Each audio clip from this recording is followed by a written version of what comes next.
के कारणले आज मेरो आँखा सुन्निरहेछ जान्नको लागि भिडियो अन्तिमसम्म हेर्नुहोला। बिहान बिहान उठेर मुख धोएर आएपछि हेरेको त आँखा पो सुन्निरहेछ, फेरि एउटा मात्रै आँखा सुन्निरहेछ, के कारणले हो थाहै भएन। अनि घरमा सुनाएको त उहाँहरूले भन्नुभयो कि इन्फेक्सन या त एलर्जीले हुन सक्छ, किनभने अहिले म दबाई खाइरहेको छु नि त, भर्खर हस्पिटलबाट आएको हो। त्यसपछि मैले पानी खाएँ, बिहानको टाइममा पानी नखाए त हुँदैन, पानी खाएँ। अनि मैले अस्ति हस्पिटल जाने बेलामा चुरा खोलेको थिएँ, अनि मैले फेरि लगाएँ किनभने मलाई साउन्डमा एकदम राम्रो लाग्छ चुरा लाउनको लागि। त्यसपछि मैले ट्याब्लेट खाएँ किनभने भोकै पेटको ट्याब्लेट खानुपर्ने थियो। अनि उता भाइले चाहिँ दुधको चिया, रातो चिया बनाएर ल्यायो, अनि चिया बिस्कुट खायौँ। त्यसपछि गएर किचनमा हेरेको त भात रातिको उब्रिरहेको थियो, अनि मैले भनेको त्यही भातलाई चाहिँ फ्राई गरेर खाऊँ न त, किन बेकारमा फाल्ने, अब जहिले जहिले फालेर पनि हुँदैन। अनि बहिनीलाई भनेको फ्राइड राइस बनाऊ, अनि बहिनीले चाहिँ तरकारीहरू काटेर रेडी पारी, अनि यता हाम्रो फ्राइड राइस पाकेर रेडी भयो।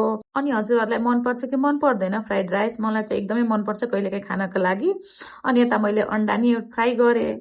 आजको हाम्रो नास्तामा रहेको छ अन्डा फ्राई र फ्राइड राइस। आजको लागि यति नै, भेट्छौँ अर्को भिडियोमा। मलाई फलो नगर्नुभएको साथीहरूले फलो गरिदिनु होला। धन्यवाद।